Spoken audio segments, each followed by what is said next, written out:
Hello everyone, and now welcome to Game 2 in the series. Game 2 between Focus versus Agatha here on Secret Valley. I believe this is Secret Valley, is it? Let me check. Yes, no, it's Ancient Isle. There we go. I'm like, Secret Valley doesn't sound quite right. Alright, so Game 2 taking place here on Ancient Isle 2. And now looking forward to this series and what it has all in store for us. So far, it looks as though Anivia, or not Anivia, Focus, going for much more of a traditional build. Altar of Storms, there is that Orc Burrow. I won't know for sure if it is the traditional build until we see a Blade Master versus a Farseer. But Focus really coming in strong and able to do a lot of damage. With that Farseer on Twisted Meadows, makes a lot of sense, because Twisted Meadows is one of those maps where having an additional set of just summons can do so much. Now, let's take a look at what these players will be looking at in store. It is going to be a Blade Master versus an Archmage. Once again, you can see that the barracks is already being constructed, and we should be able to start militia creeping out here in just a second. Now, once you militia creep out of this section here, the Blade Master should be around this location. Should be around that location. And should be able to perhaps disrupt the Archmage from actually getting to level 2. That will be the key point. Nothing to really stop this 533 creep camp from going down. But after that, this creep camp, everything else will be a little bit harder, as the Blade Master should be able to get in there and dig a knife into the situation. Alright, Peon now wandering around here. We can see Militia already being brought over. Archmage, there is the Water Elemental now being dropped. There you go. And now what is going to be done as the Militia going straight after the Troll Trapper. A little bit of a mess up there. The Militia were not fully engaged while the Water Elemental was tanking a lot more of the damage. This is not that great. You can see that the Ogre Magi now down to 200 some odd hit points. The Ogre Warriors is going to fall. Down it goes. The Ogre Magi going to fall as well. And now everyone back to work before the Blade Master gets in here. And it looks as though the Blade Master will not spot much. And unlike the Death Knight, is not able to start summoning skeletal minions off of corpses. Alright, Footman now running back over here. Is it going to get in front? Yes, it does, and it does get in some easy shots onto that Peon. That Peon may get taken down, and if it gets taken down by the... Oh, there... Nope, it gets smashed by an Ogre Warrior instead, as the Archmage now looking to just simply run in here. Alright, that Circle of Nobility giving in a little bit more mana and hit points and life into that Archmage, as the Archmage now putting pressure into Anivia, or into Focus's base. Human actually running all the way back to the Auric base. That is not a strategy that you normally see, as we now see that the Footman now trying to get back up onto the high ground. You can't really tell, but there is a ramp there, as you can now tell by the line of sight. And I believe there's another low ramp here. Ramp's a little bit more difficult to take a look at in WarCraft 3. Archmage and Grunt still running a little bit of a race. Blade Master now coming back down and around. Water Elemental now getting dropped. Why even drop that Water Elemental, as we now see that the Archmage did get to level 2 off of Militia creeping over here on the north. So the Water Elemental is now already pushing in, and oh, how much damage could be dealt, as you now see one Orc Burrow already taking a bit of damage here. Is it going to be enough? Is a second Water Elemental? Yes, a second Water Elemental is being dropped. And you can see that how much damage is being dealt here. All right, Footman now looking to come in. Okay, the Blade Master finds one Water Elemental, and it gets taken down. Is a second Water Elemental going to get taken down as well, as we now see that there is going to be a delay. No, actually no delay on the Shadow Hunter. Focus purposely not training up an additional Grunt at this time, staying at the typical 2 instead of the 3 in order to stay at 25 supply. So, or sorry, I guess 3 instead of 4, or losing a couple of units there, so that he can actually get this unit. No, not the case. Now training up that Grunt. He is going to be able to get that Orc Burrow there in time, as the Archmage still running around in laps. And the Orc is just hitting the back of the Archmage. And there isn't really much to talk about in terms of strategy, just a lot of play-by-play antics, as the game is really unfolding like many of the human versus orc matchups. Alright, Archmage taking a bit more damage than he would like. Beastmaster having a pair of boots of his own, able to catch up to that Archmage. If that Archmage takes turns a little bit too quickly, we're now going to see what I believe Grunts attempting to take down the Arcane Vault here, as we are already going into a Beastmaster push. Alright, this Beastmaster push is going to end up doing a bit of harassment here, as the Archmage has taken a fair amount of damage. Quill Beast now coming in, Water Elemental now coming in, Shadow Hunter now coming in from behind. And what is going to be happening as, oh, this one Footman doing a great job preventing itself from getting taken out. Very, very strong position there, as you now see that the Archmage is still wandering around, dropping another Water Elemental. And this is so much damage to be had. Down goes the Footman, but it is from the Orc Burrow. No experience given, and so much damage is being had here. All right, even though it doesn't look like much, what is actually happening is that all these peons are unable to harvest lumber and also unable to build anything else. Is it going to fall? Oh, this is cutting it ever so close. Water Elemental. Is another Water Elemental going to be dropped? No, it does not look like it, and it is still going to fall. Is the Archmage going to be able to scroll a town portal? Yes, it does. In addition to being able to utilize the speed scroll, Beastmaster now running down here. What is this Beastmaster doing except for still trying to push down pressure? All right, I don't know if that was a really smart call there. The Beastmaster going up against the Archmage, or going up against the Blademaster and Shadow Hunter, even though the Archmage did teleport away. And now, what is this Archmage going to do? Except watch or hear that his friend got taken out in battle.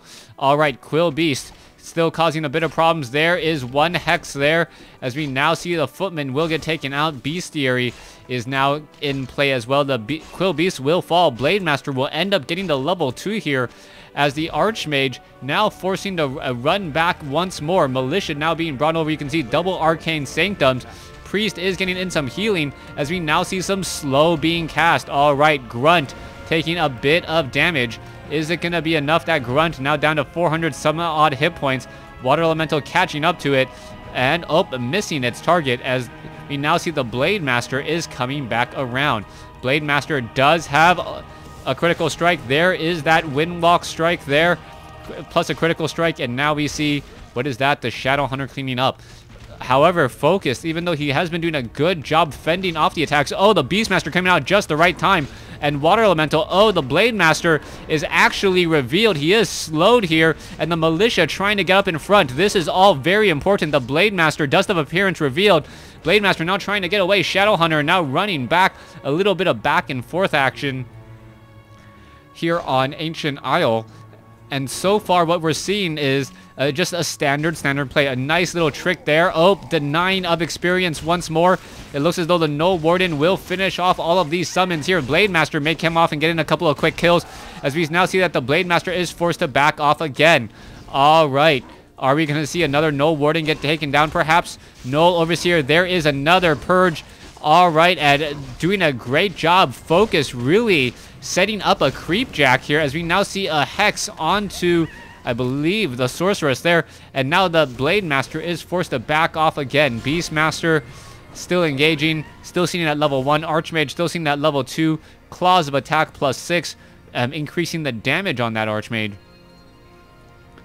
as the Archmage and Beastmaster still running around. All right, so the caster strategy, it is going to be Sorceress and Priest in this matchup. And when are those Spirit Walkers going to be making their way out onto the field? So far, Focus doing a great job trying to minimize all of that harassment damage. A lot has been done, but has enough been done to really throw Focus off of his game? 37 supply compared to 44, as the Archmage now sitting at level 3, Beastmaster sitting at level 2, and with that Hawk, it is going to cause... Oh, come on, read the Manual of Health. Oh my gosh. Yeah, I am very annoyed at WarCraft 3 players who don't read books. Anyways, let's take a look and move on. Null Overseer will get taken down here, and Wand of Illusion, Potion of Lesser Invulnerability has been picked up. And it looks as though the Wand of Illusion, is it going to perhaps try and make additional copies of Sorceress? That would be the proper target, and really have the Blademaster chasing down wrong units there. All right, no, Archmage is the target of choice. It's going to scout this out, and really, it's not going to find very much. You're going to take a look here. All right, let's see. Archmage dropping in some imaginary fireballs. Beastmaster chasing after the Blademaster. Speed scroll now being used. It looks as though the Blademaster is actually getting caught up there, as the Shadow Hunter was not moving fast enough. 544 creep camp may get cleared out. And really, I'm surprised that the human player is not trying to creep more. Really, the human player should be trying to creep. If it has a sorceress, if it has priest and level 2 water elementals, it should have been able to creep out this red creep camp here pretty easily and gotten better items. So far, the creeping has not been that strong coming in from the human. As you can see, he's still creeping out green creep camps there. And is he going to leave behind another tome? Yes, he is. All right, so very rarely do I say a player shouldn't win a game, but if you leave tomes like that, if you're still creeping out green creep camps when there's orange and red creep camps on the field at the 11-minute mark, you're not utilizing your time very wisely. You can see that the Archmage and the Blademaster, oh, let's see, the Blademaster now coming in. Is he going to find anything? Blademaster, Beastmaster, we can see perhaps an expansion will be coming down, and there is the Hawk up in the air revealing everything, and a Beastmaster is now down. All right. Is this going to be enough? A lot of disenchants there. One sorceress gets taken down.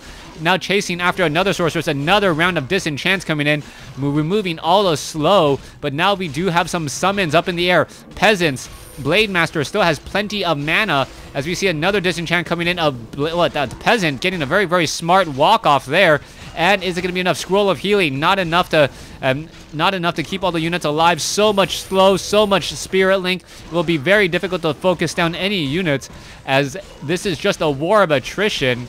And Focus just is showing how to spread all of that damage and not lose his main DPS in his Blademaster and all of these Raiders. You can see all of the units are pretty much slowed, but that is not making any difference whatsoever, as the Water Elemental now being dropped. All right, Militia being called over back from home. There is a healing wave. Now things are getting a little bit dicey for that Blademaster. Blademaster does have a scroll of healing. And is he going to use that scroll of healing to try to save up? Yes, all of these peasants once more taking damage just because of Spirit Link. That Blademaster has close to 800 life, or now 400 life left, as you cannot tell because of Spirit Link. So far, all the units are continuing to fight. Peons may get taken down, and if we actually see a cleanup on all of these units and the Archmage gets to level 4, that may be the necessary difference to get back into the swing of things. All right, that fight, even though it went very well for Focus, the fact that the Militia were called over and added additional DPS and also was able to take some Spirit Link as well did cause some problems. Was that enough? Was this perhaps the turning point in the game where the Archmage and the Beastmaster can now push together and come back out on top? So far, you can see a whole bunch of Spirit Walkers are in play here. Shadow Hunters and the Blademaster now running off to the north. You can see the Tome of Agility is still down, and we should now be going into a Town Hall.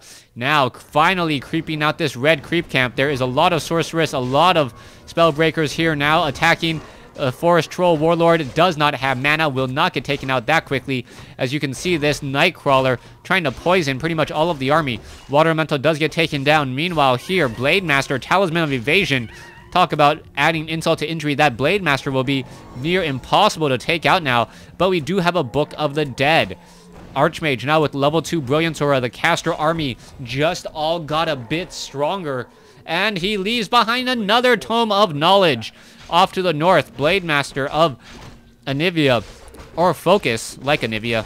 Focus now seen at level 4. One of the Wind has been brought over. And what will be the next course of action as we see Water Elemental? Oh, yeah, let me just waste some time killing off some green creeps. Archmage, does he back off to actually give the Beastmaster level 4? Come on. Yes, oh, talk about lucky. Just the right amount of experience. Now seen it at level 4.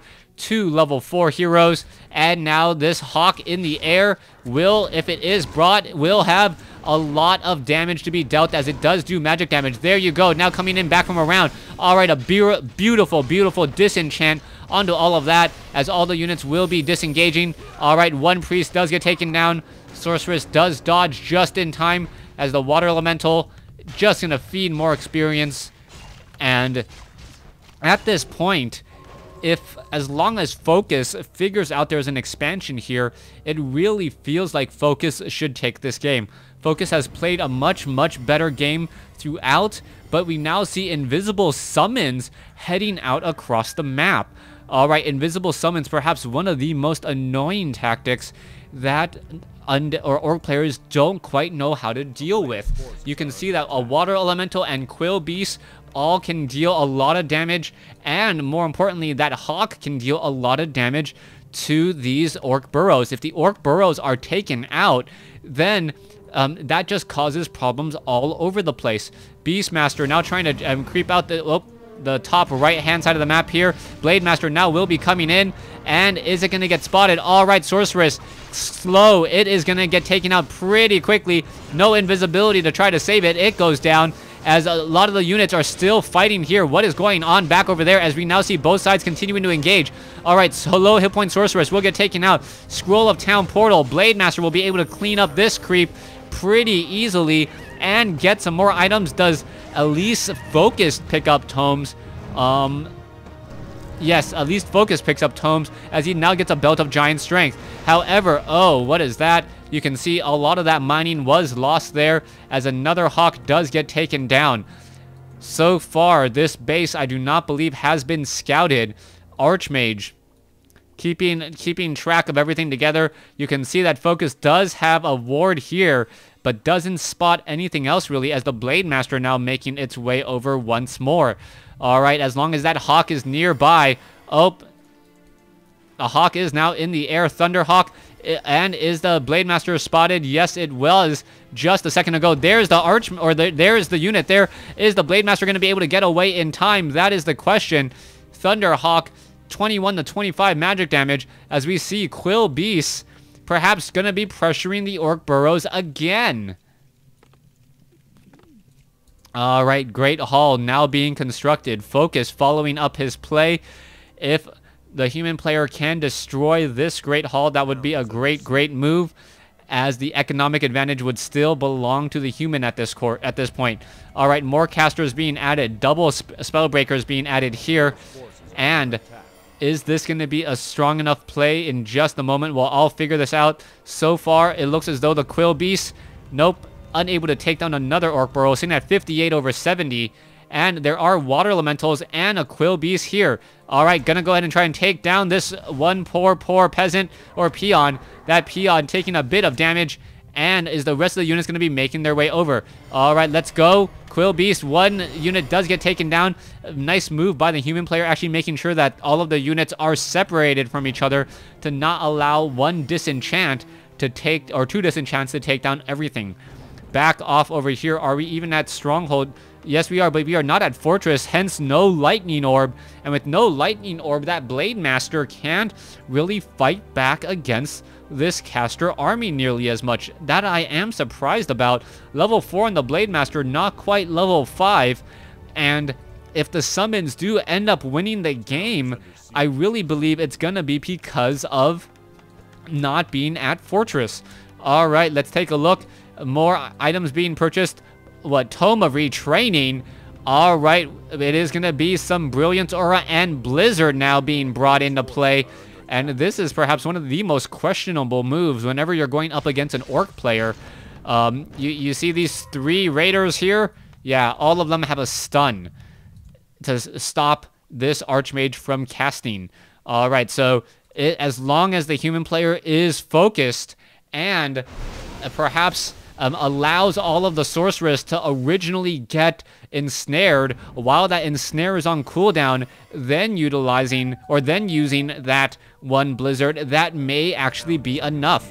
All right, we're waiting for that next fight. Spellbreakers now leading the way. Archmage coming in. There are Sorceress and Priest. And is it going to be enough here? As we are going to see a bit of an engagement. Quill Beast now down over here. Going to get caught. It's going to get taken out. Level 5 on the Blademaster. And this is a frustrating game for anyone who plays human. As now you see Blizzard is in the back Oh, the Raiders are going to have a difficult time getting there. The Spellbreakers are on a wall, but there's the Hex. As now, are we perhaps going to see another Blizzard? Yes, we are. And we should be seeing another Hex come in again. And this is just causing problems. All right, Militia now being called over. Another Hex should be laid down. Yes, there it is once more.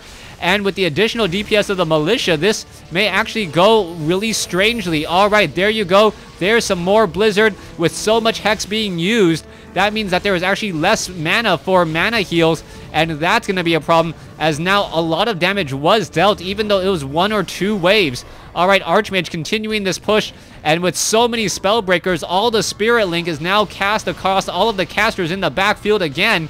Are we going to see another Hex come in? That is a question, as the Blizzard is going to go on for a full 8 seconds, calling down Sleet, and wow, somehow Focus unable to macro up a large enough army in the final seconds of the game and let Anivia take it, even though it really felt like Focus was dominating throughout the game very much. Thanks for watching. Thanks for listening. Hope you guys enjoyed Game 2.